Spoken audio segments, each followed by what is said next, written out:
The Amazing World of Gumball is just that. Amazing. Top to bottom, there is just so much going on in any given episode. The wild and varied animation, the hilarious characters, the memes. Who doesn't love a little Gumball? If you don't get what I'm saying, well, you're about to. Because today I've collected all of the different videos we've made over the years analyzing exactly what it is that makes the world of Gumball so amazing and put it all into one easy to watch mega marathon. Welcome back to channel Frederator. I'm Keegan and today I've got 16 different Gumball themed works of art for you to watch and enjoy. Let's dive right in. First things first, a look at the evolution of the series. From its humble beginnings to an animated mega meme juggernaut, plenty has changed over the years. But what remains the same is that Gumball is a whole lot of fun. Let's watch the evolution of the Amazing World of Gumball. Since its premiere in 2011, Gumball has been one of the pillars of Cartoon Network's programming and an international treasure. The show that started out as a hodgepodge of Ben Bouclé's rejected art assets for commercials has gone on to gain 6 great seasons and a cast of memorable characters. Hi, I'm Adrian with channel Frederator, and this is Then vs. Now, The Amazing World of Gumball. Don't forget to subscribe and click that bell icon to become part of the notification squad. Art style. Gumball has always prevailed for its artistic diversity, and it's one of the characteristics that makes the show so unique. It's one of, if not the only, show on television that mixes 3D, 2D, and live-action art. The bold decision to include all of these different aesthetics became a subject of praise right from the start, and the series has only gotten more experimental with each season's renewal. Boulder Media was credited with the show's 2D animation during the run of its first season. It's the animation studio responsible for the second season of Wander Over Yonder, a series which aired on Disney XD. Hasbro later bought the company, a proposition assisted by Irish government funding. However, because of production issues, a 10th of the original 40 episodes was left unfinished, and the Irish government cut financing following season 1, resulting in Boulder cutting ties with Cartoon Network. In response, the show's 2D animation moved to Studio Soy for season 2, and Studio Soy still serves as a co-producer for the cartoon all the way up to season 6. If you haven't watched the show since the first season, you may think Gumball and the rest of the Wattersons look a little different. No, the blue kitten hasn't aged or anything, but his design has indeed evolved. In season 1, Gumball's eyes were pill-shaped, while in season 2, they became more like ovals. For season 3, the eyes shifted once again to a more circular, comfortable design. There's nothing to confirm this detail necessarily, but if we were a guessing group, we'd assume the style changed alongside the humor of the show. We'll get back to that in a second.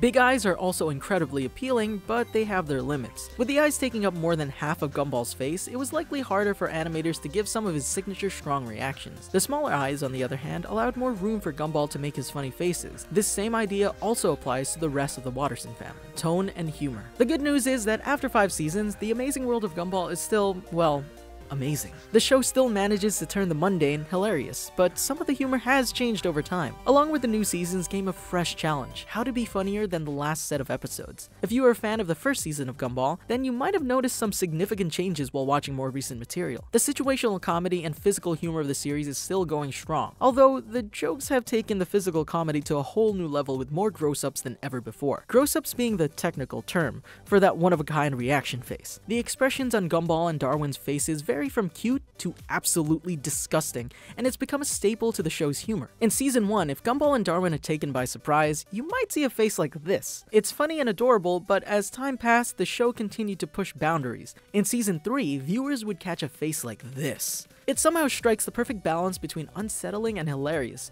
which became part of the humor. Along with such changes came this feeling of amazement with the audience unaware of what they were going to experience. That's intentional, since animators have stated that part of the fun of working on the show is drawing up Gumball's one-of-a-kind faces for every episode. And it's just super awesome that the animators are having fun with what they're doing. I know if I was animating, I would totally do some like little Easter eggs or something. Writing. So, the tonal changes don't end with just the gross-ups. The writings also changed quite a bit. That isn't to say that there are less relatable hijinks, but nowadays the show seems to be taking even more creative risks when it comes to story and plots. Part of that shift comes with maturity. In season 1, Gumball and Darwin can break the fourth wall and wink at the camera, like in the episode The Spoon. However, once you get to season 4, they go all in to the point where they recognize that they're in a television show. And that's a tame example compared to most episodes. For instance, there's an entirely anime-inspired fight in season 4's The Fury, produced by an actual anime studio, and just to search it up to make sure I'm correct, because I know this studio. Let's see, Gumball Anime Studio. I believe it's 4 degrees Celsius, and yeah, it's Studio 4 degrees Celsius, I was right. We could also look to Season 5's The Puppets, which features a scene where Gumball and Darwin appear as physical puppets with their own puppeteers, or there's even the JRPG-inspired episode The Console, which effectively serves as a parody to Final Fantasy and other JRPGs. If you're used to the antics from Season 1, these references might feel too over the top, but this is just how Gumball exists. The show became a humor basket filled with references to other franchises and genres. Don't believe us? Well, we have a library of videos to prove you otherwise. Editor, add all the thumbnails for all our videos.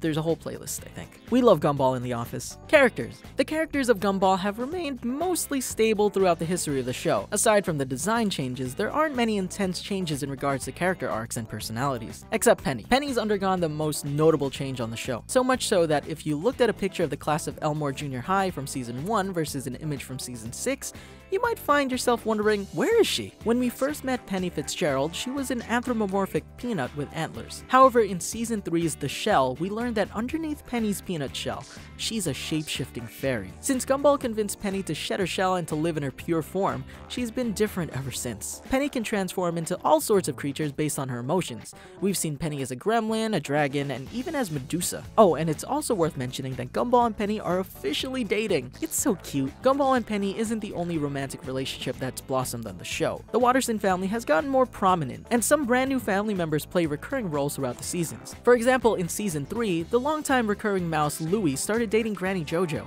and they got married in Season 4. Louie is now Gumball, Darwin, and Anais's step-grandfather, and has added some funny new drama to the household. In one episode, Louie gives the Watterson children a check for $5,000, which causes the family to go unhinged. Chaos ensues as each member tries to decide who will cash the check, only for Louie to stroll in and realize he forgot a decimal point. It turns out the check was only worth $50. Richard's biological father also appears in Season 4 and has been a recurring character in the show ever since his first appearance. The more the merrier, as they say. Voice actors. Unlike Finn from Cartoon Network's other hit show Adventure Time, Gumball doesn't age with each passing episode. However, if you turn on the episode produced more recently, you might find that Gumball and Darwin sound a bit different than the first time you met them. Don't worry though, you're not going crazy. The Watterson boys sound different because different actors now play them. The Amazing World of Gumball is one of the only shows to recast its main characters regularly, but in typical Gumball fashion, they handle it hilariously. In the early seasons of the show, Gumball and Darwin were voiced by Logan Grove and Kwesi Boache, respectively. In the episodes of The Kids, Gumball and Darwin notice their voices are changing, but they aren't growing up. This gag was the show's way of acknowledging the passing of the torch for the voice actors. Grove and Boache had started going through puberty, so their voices became deeper. They couldn't continue to voice Gumball and Darwin, so by the end of the episode, Jacob Hopkins and Terrell Ransom Jr. were the official performers. It was a change that might have felt shocking to some, since voice actors are usually irreplaceable, but then Gumball went ahead and did it again 2 seasons later. In The Copycats, at the end of the episode, Gumball and Darwin mentioned that they are irreplaceable, and then suddenly their voices sound younger. Once again, the tragedy of puberty stuck, and Nicholas Cantu and Danielle Hansley Jr.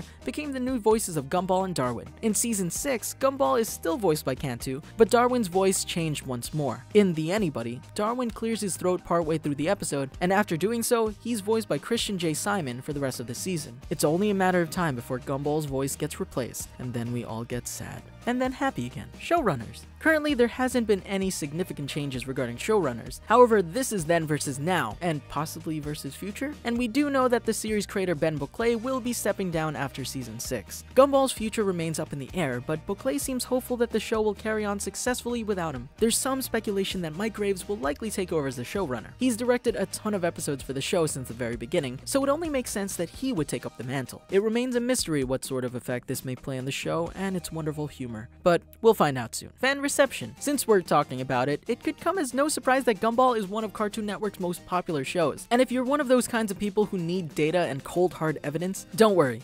We've got you covered. At times, the show has not only been Cartoon Network's highest rated program, but the highest rated kids' choice in the United States. The cartoon's on their 6th season, which should be evidence enough of its massive success. On a side note, Gumball's viewership numbers seem to be on a decline. Season 1's premiere episode, the DVD, pulled in 2.1 million viewers, while Season 6's only had 1.2 million. While those are the viewership numbers, Gumball continues to dominate critically. Every year, the show is nominated for a British Academy Children's Award, and has taken home at least one award 4 out of 6 years. It continues to delight critics and audiences everywhere, but that's no surprise to us at all. The Amazing World of Gumball has become so popular that it even has a Chinese bootleg show. Miracle Star is almost precisely a shot-for-shot ripoff of Gumball, making its existence known in the past couple of years. And yes, Gumball ripped off the ripoff show as a sign of good faith. Did you expect anything less from the writing team? I thought so. Once again, I'm Adrian, and that's it for our Amazing World of Gumball spin on Then vs. Now. With the broad strokes painted in, let's get some detail in there. That means facts and lots of them. 107 facts times 3. Yep, get ready for 107 The Amazing World of Gumball Facts You Should Know Parts 1, 2, and 3. A 12-year-old cat and his adopted goldfish brother. Now those are some characters. Of course we are talking about Gumball and Darwin Watterson from the city of Elmore. I'm Emily, and today at Channel Frederator we are giving you 107 facts about the Amazing World of Gumball. Number 1.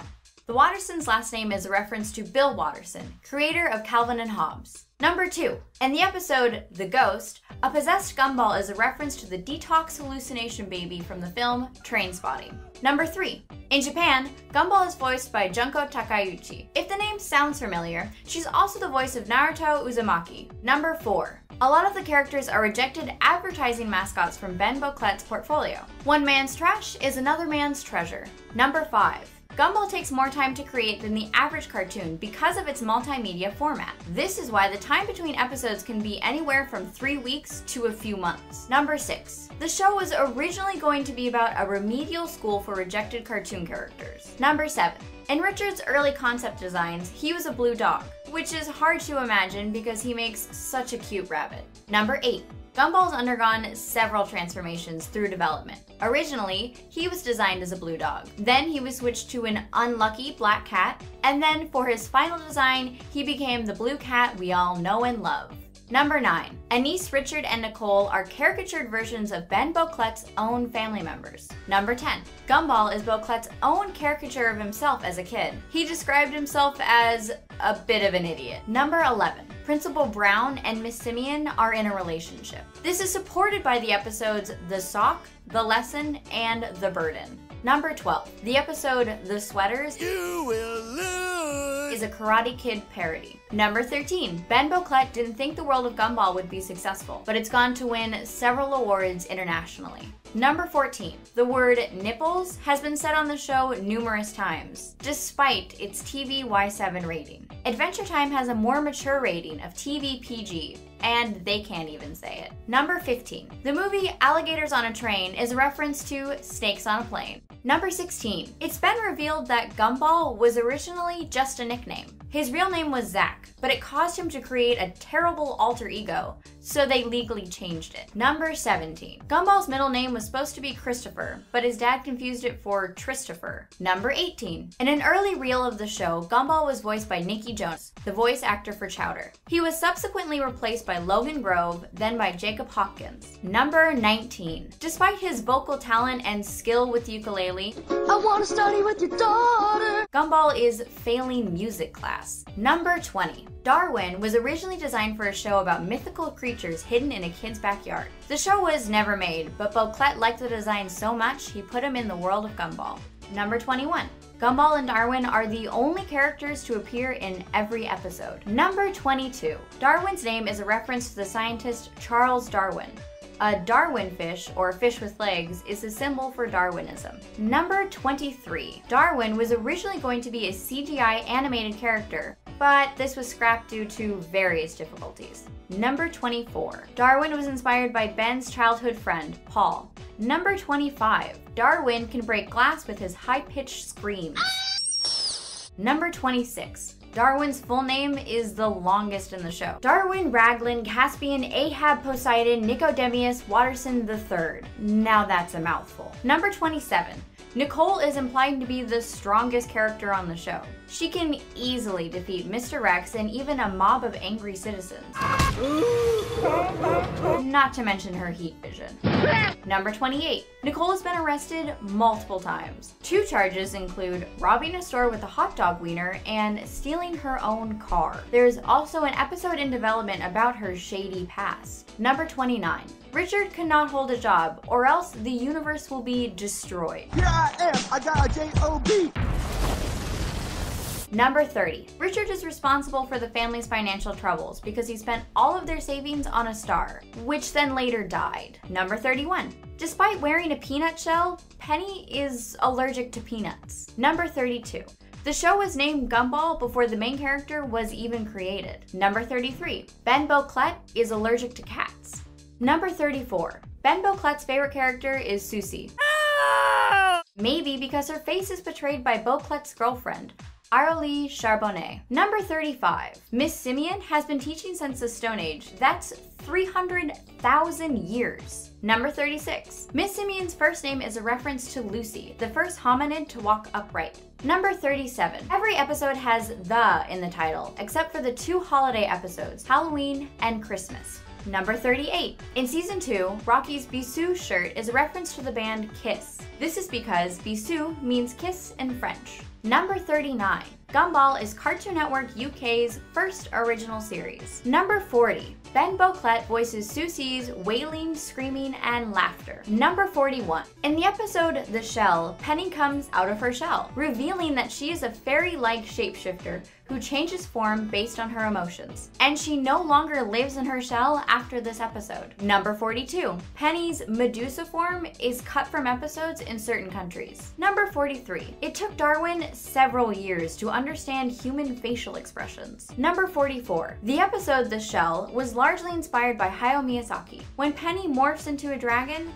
it is a reference to Haku in his dragon form from Spirited Away. Number 46. Elmore Junior High's mascot is a duck. Ducks fly together! Number 47. The live-action pictures of the school are from Abraham Lincoln High School in San Francisco. Number 48. The Victorian-style homes in the town resemble houses in Vallejo, California. Number 49. Nicole, Richard, and other adults in the show went to the same school that their kids currently attend. Number 50. Darwin is registered as a pet fish instead of a student at the school. Does that mean he gets a different degree? Number 51. The three-eyed smiley face on Miss Simeon's door is a reference to the 2001 film Evolution. Number 52. Despite being 10 years old, Darwin is a 7th grader, just like Gumball. Number 53. There is a club at Elmore Junior High called the Reject Club.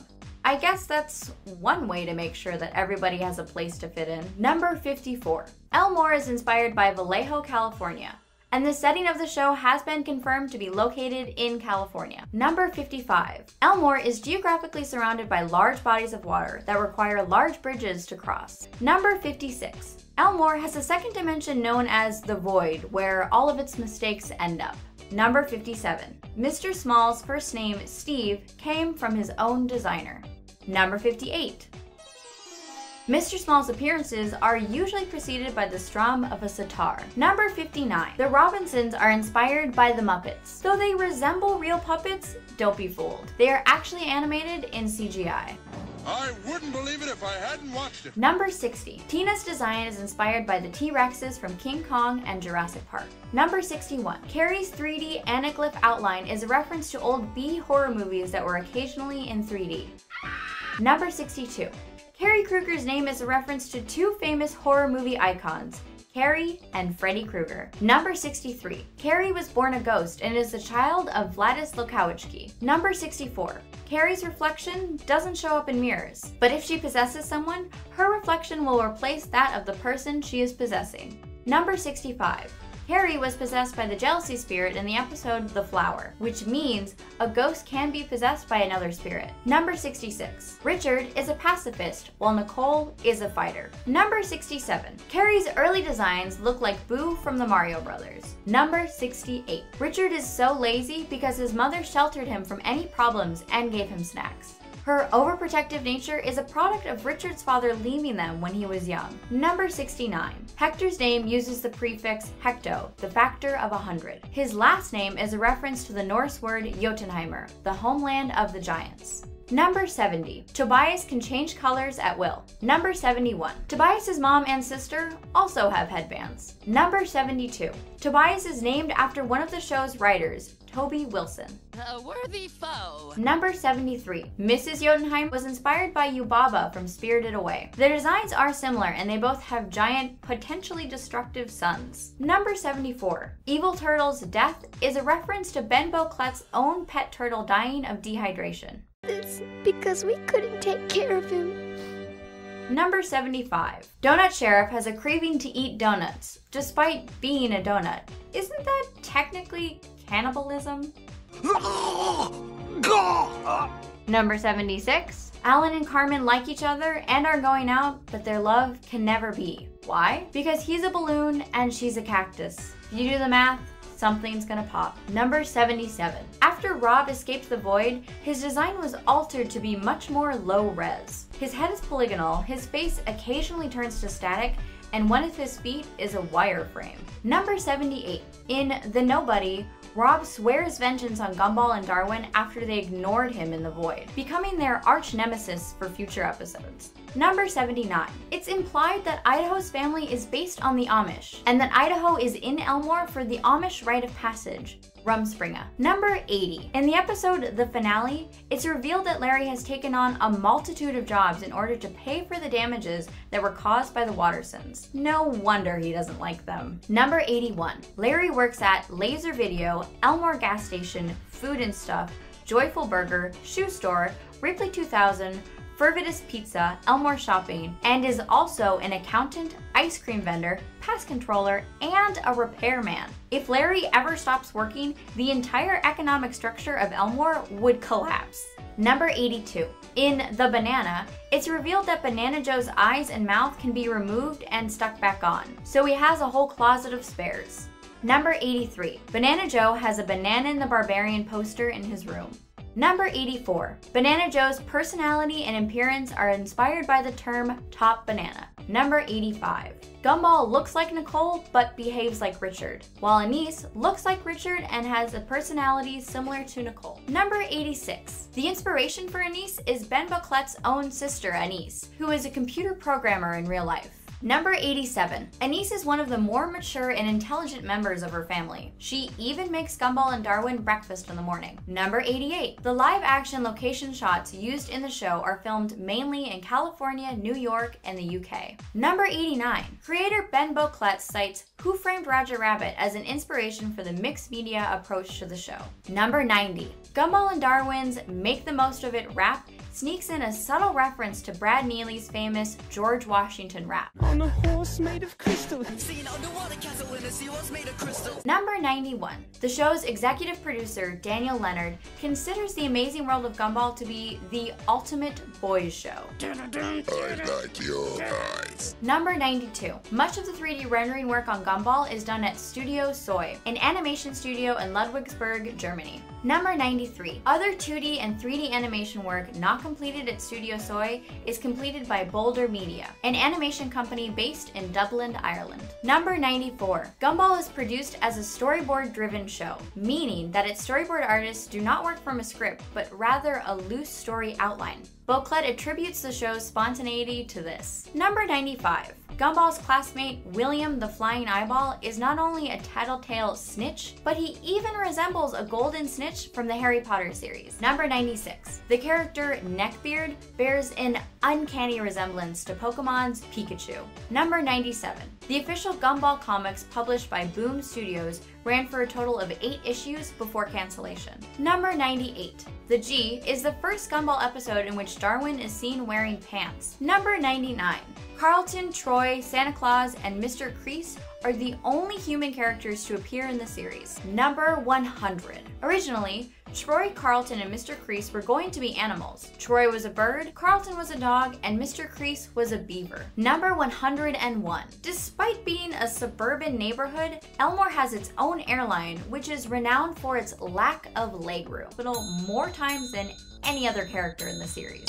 Yay! Number 103.